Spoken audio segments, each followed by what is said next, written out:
योगेन चित्तस्य पदेन वाचा मलं शरीरस्य च वैद्यकेन योपाकरोत्तं प्रवरं मुनीनां पतञ्जलिं पाञ्जलिरानतोऽस्मि। ईदूतौ च सप्तम्यर्थे इति प्रथमाध्यायस्य प्रथमपादस्य नवदशं सूत्रम्। एकोनविंशतिः।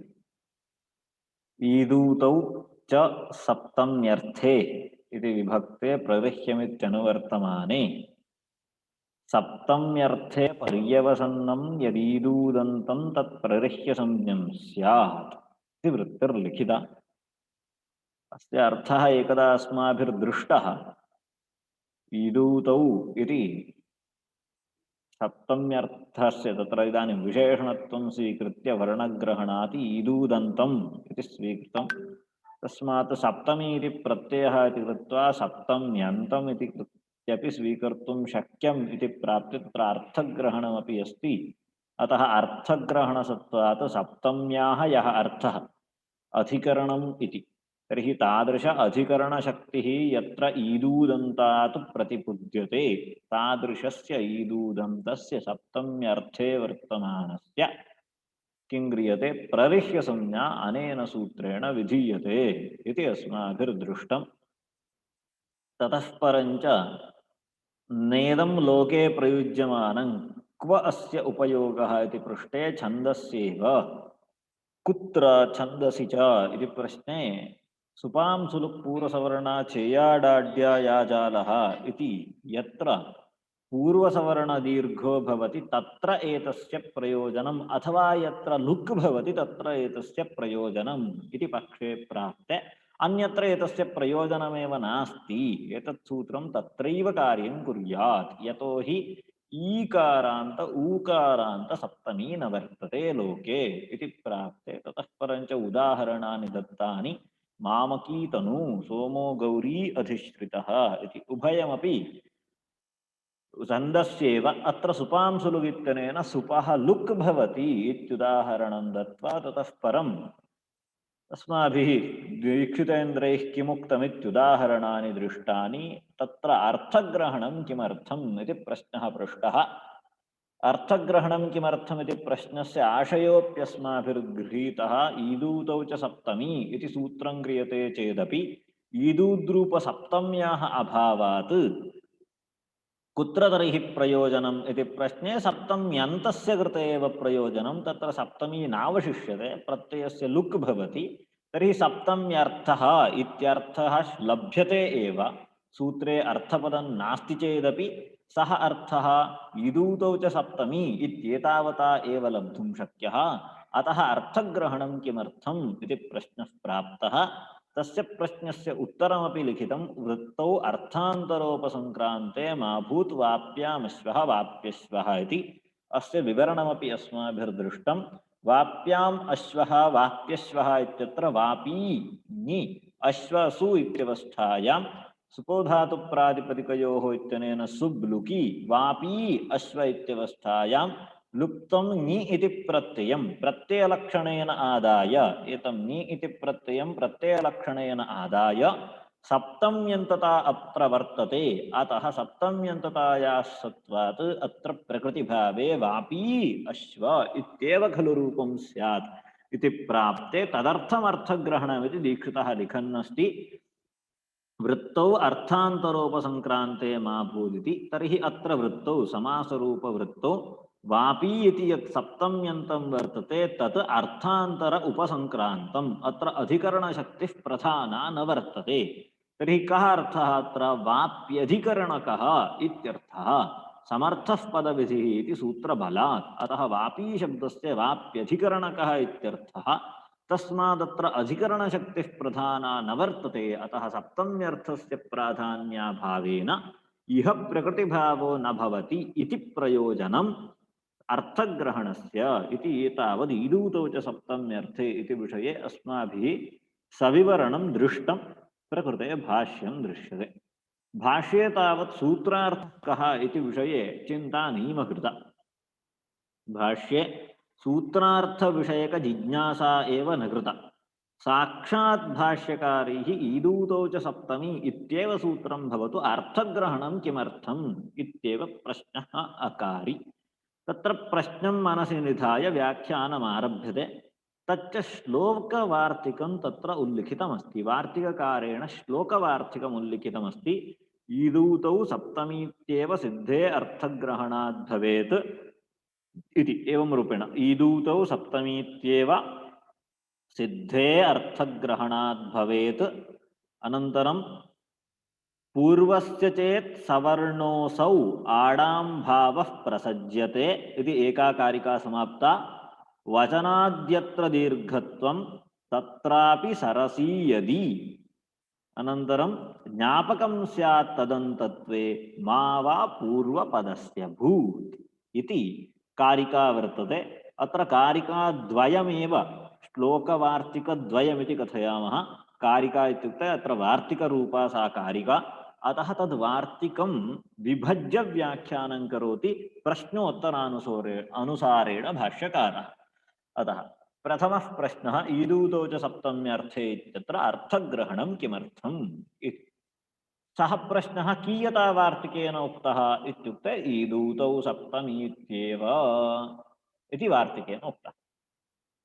तर्हि ईदूतौ सप्तमीत्येव ईदूतौ सप्तमीत्येव सिद्धं नार्थो अर्थग्रहणेन इति प्रश्नः। अस्य प्रश्नस्य सामान्याशयस्तु अस्माभिः कौमुद्यर्थदर्शनावसरे एव अवगतः। कः प्रश्नः? ईदूतौ सप्तमीत्येव। प्रश्नस्य आशयः कैयटेन स्पष्टीकृतः अस्ति। सप्तमी सहचरितं यदीदूदन्तं सप्तम्यां वा परतः तत्प्रगृह्य संज्ञं भवति इत्येवं प्रत्ययलक्षणेन लुप्तायामपि सप्तम्यां सोमो गौरी अधिष्ठितः इत्यादो भविष्यति प्रगृह्य संज्ञा इति प्रश्नः इति प्रश्नस्य आशयः लिखितः। कः अर्थः अस्य वाक्यस्य इत्युक्ते आदौ तु प्रथमतया अस्माभिस्तु द्रष्टुं शक्यम् ईदूतौ च सप्तम्यर्थे इति सूत्रार्थदर्शनकाले ईदूतौ सप्तमी इति सूत्रम् अलं भवति। यतोहि ईदूद्रूपसप्तमी कुत्रापि अस्माभिर्न दृष्टा। तर्हि यतोहि नी ओस् सुप् इति सप्तमी विभक्तिः, अत्र ईदूद्रूपत्वं न वर्तते। अतः ईदूद्रूपसप्तम्याः अभावात् ईदूतौ च सप्तमी इति सूत्रं कुर्मश्चेदपि सप्तम्यर्थः इति अवगम्यते एव। यतोहि ईदूद्रूपसप्तम्याः अभावात् सूत्रमारब्धमस्ति। ईदूद्रूपसप्तमी न वर्तते। तस्माद् वयम् अवगच्छामः अत्र सप्तम्यर्थः विवक्षितः न तु सप्तमी विभक्तिः इति। तर्हि अयं तु अर्थः यः विवक्षितः सः ईदूतौ च सप्तमी इति सूत्रेणैव लब्धुं शक्यः। अर्थग्रहणं नापेक्षितम् इत्यादिकं पृष्ट्वा अस्माभिः कौमुद्यां तु अर्थः अग्रे तस्य उत्तरं च दृष्टं। भाष्ये चर्चाक्रमेण तद् द्रष्टव्यमस्ति। अत्र परिहारान्तरमपि दर्शयन्नस्ति कैयटः। कथं प्रश्नस्य आशयं वर्णयति इत्युक्ते ईदूद्रूपा सप्तमी कुत्राचिदस्माभिर्न दृष्टा। ईकार ऊकार दीर्घ ईकारः वर्तते न तु ह्रस्वः। तर्हि दीर्घ ईकार दीर्घ ऊकारवत् सप्तमी अस्माभिः क्वापि न दृष्टा। तर्हि ईदूतौ च सप्तमी इति सूत्रस्य अर्थः कः वर्णनीयः इति प्रश्ने ईदूदन्तं यत् सप्तमी सहचरितं। सहचरितं नाम सहैव चरणम् इत्युक्ते गतिः इत्यर्थः। चरगतिभक्षणयोः इति धातुः। सहचारः इत्युक्ते सहगमनम् इत्यर्थः। यथा रामलक्ष्मणौ सहैव चरतः तत् किं भवति? एकं लिङ्गं भवितुमर्हति। शक्तिग्राहकलिङ्गेषु सहचारः इत्यपि एकं लिङ्गम्। संयोगो विप्रयोगश्च साहचर्यं विरोधिता इति प्रायः उपचतुर्दश तत्र शब्दार्थ अनवच्छेदे विशेषस्मृतिहेतवः उक्ताः। तेषु इदमप्यन्यतमं सहचारः इति। यथा इदानीं रामलक्ष्मणौ गच्छतः इति वाक्ये लक्ष्मणशब्दस्य सहचारात् रामशब्दस्य न परशुरामः किन्तु श्रीरामः इत्यर्थः अवगम्यते। यतोहि रामशब्देन परशुरामोऽपि जामदग्न्यः अपि अवगन्तुं शक्यः। एवमेव दाशरथिरपि अवगन्तुं शक्यः। तर्हि अत्र प्रकृते रामलक्ष्मणौ इत्यत्र रामशब्दवाच्यः कः इति प्रश्ने लक्ष्मणशब्दसहचारात् किम् इति अवगच्छामः, अयं श्रीराम एव न तु परशुरामः इत्यवगच्छामः। एवम् उभयोः सह प्रयोगः सह मिलितत्वमेव सहचारशब्देन उच्यते।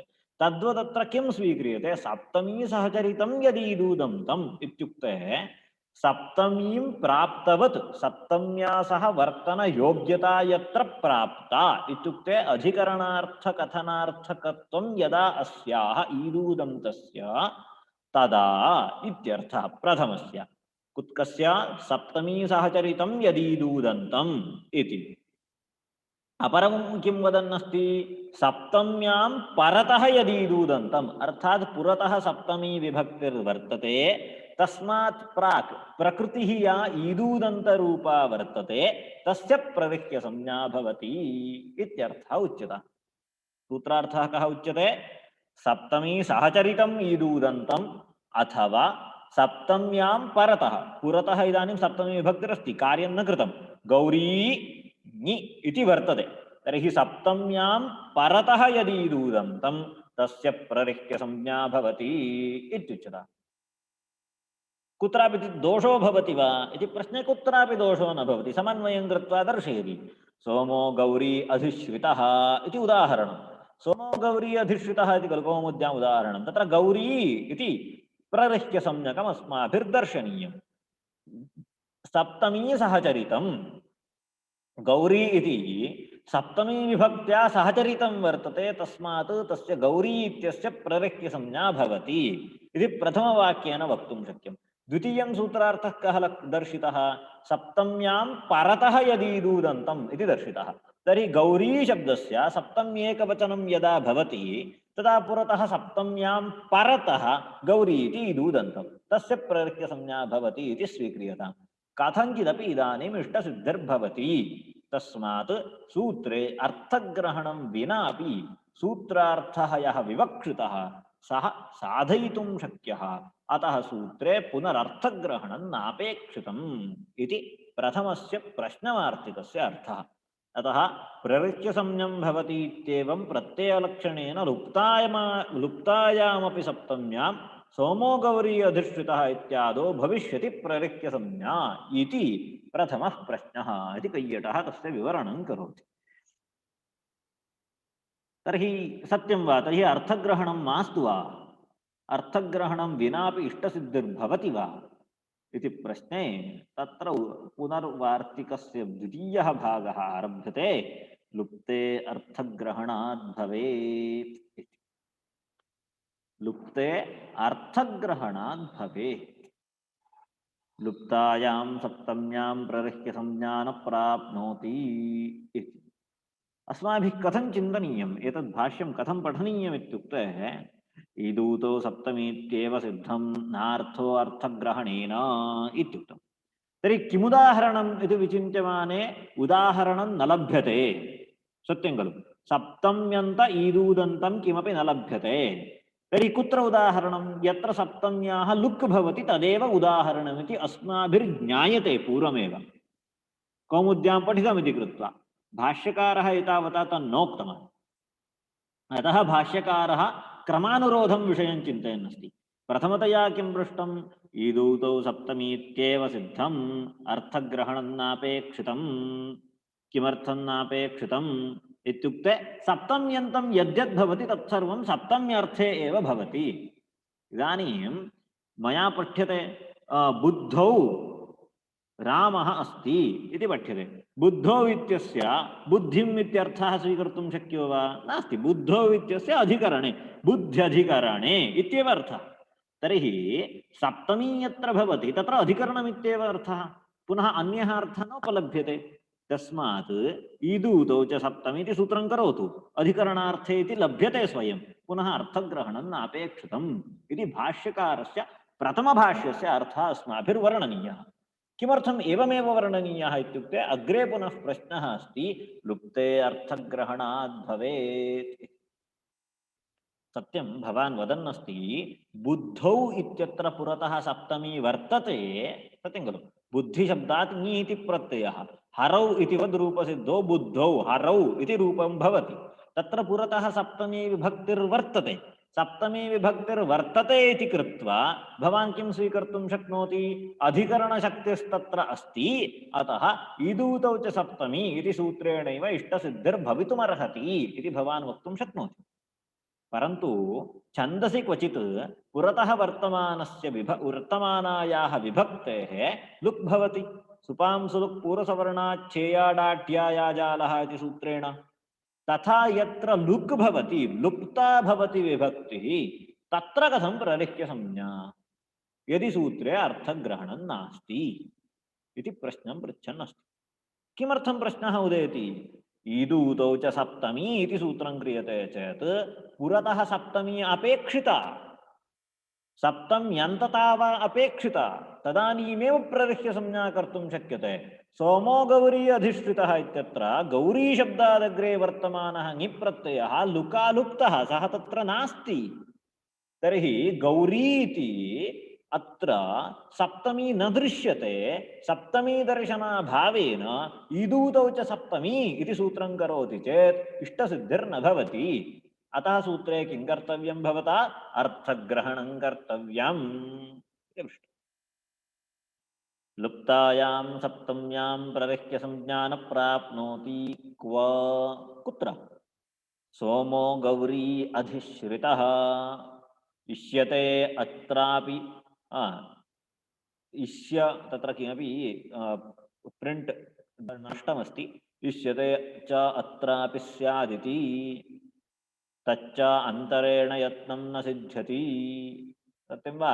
अत्रापि प्रलिख्यसंज्ञा विवक्षिता, तद् अर्थग्रहणं न क्रियते चेत् न प्राप्नोति अत्र प्रलिख्यसंज्ञा। किमर्थम्? अन्तर्न सिद्ध्यति इत्येवमर्थं किम् अर्थग्रहणम्, अत्रापि इकारः नष्टः अस्ति, इत्येवमर्थम् अर्थग्रहणम् इत्येतदर्थम्। अतः यत्र भवता यत्र सप्तमी श्रूयते तत्र प्रलिख्यसंज्ञार्थं सूत्रे अर्थग्रहणम् अपेक्षितमिति न वदामि।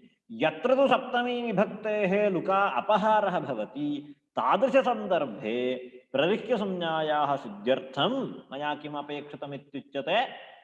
ईदूतौ च सप्तम्यर्थे इत्यत्र अर्थग्रहणम् अपेक्षितम् इत्युच्यते।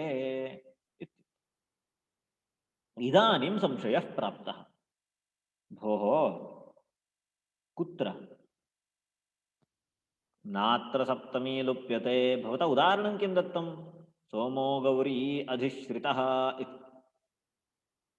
गौरी इति रूपसिद्धिः कथं क्रियते? गौरी शब्दस्य सप्तम्येकवचने ङि इति प्रत्यये ङकारस्य लषक्पतद्धितेत्यर्थसंज्ञायां तस्य लोपे गौरी इत्यवस्थायाम् अहम् अन्यथा रूपसिद्धिं करोमि। तस्मिन् सूत्रे सुपां सु लुक् पूर्वसवर्ण इति तृतीयमितोप्येकमस्ति।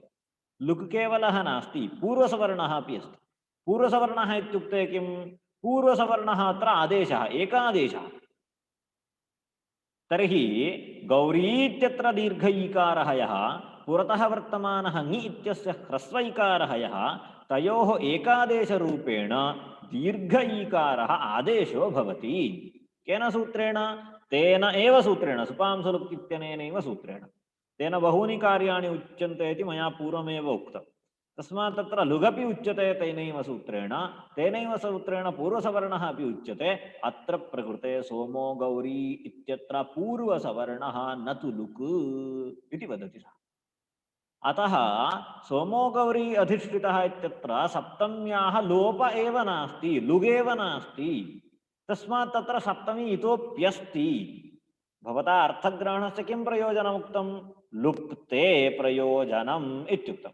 यत्र सप्तम्याः लोपो भवति तत्र अर्थग्रहणस्य प्रयोजनमित्युक्त्वा किमुदाहरणं दर्शितं? गौरी अधिश्रितः इति दर्शितं। गौरी इत्यत्र सप्तमी लुप्ता एव नास्ति, कथमेतदुदाहरणं भवान् दर्शयितुं शक्नोति इति प्रश्नं पृच्छन् अस्ति। पश्यन्तु, नात्र सप्तमी लुप्यते, सोमो गौरी अधिष्ठितः इत्यत्र सप्तमी लुप्यते, अतः अर्थग्रहणम् अपेक्षितमिति भवान् वदति, परन्तु अत्र न लुप्यते सप्तमी। कथं तर्हि गौरी इति रूपं पूर्वसवर्णो अत्र इति लिखति। तर्हि पूर्वसवर्णस्य लुक्कश्च कः भेदः? यदि लुक् भवति तर्हि प्रत्ययः सर्वात्मना नश्यति, तत्र न भवति। पूर्वसवर्ण एकादेशः भवति चेत् उभयोर्मध्ये आदिश्यमानः यः ईकारः सः पराधिवद्भावेन प्रत्ययः भवितुम् अर्हति। अन्तादिवच्च योऽयमेकादेशः सः पूर्वस्य अन्तवत् परस्य आदिवत्। तर्हि योऽयमेकादेशः ईकार इकारयोः स्थाने दीर्घ ईकाररूपः यः आदेशः सः परस्य आदिवत् भवति। परः कः? ङि इति प्रत्ययः।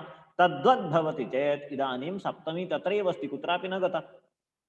अतः सोमगौरी अधिष्ठितः इत्येतदर्थम् एतस्मिन् सूत्रे अर्थग्रहणं नैव कर्तव्यम् इति प्रश्ने प्राप्ते उत्तरं वदति पूर्वस्य चेत् सवर्णोऽसौ आडाम्भावः प्रसज्यते। भोः किं वदति भवान्? मया लुक् भवति इत्युक्तं, त्वया किमुच्यते? पूर्वसवर्णः इति वा?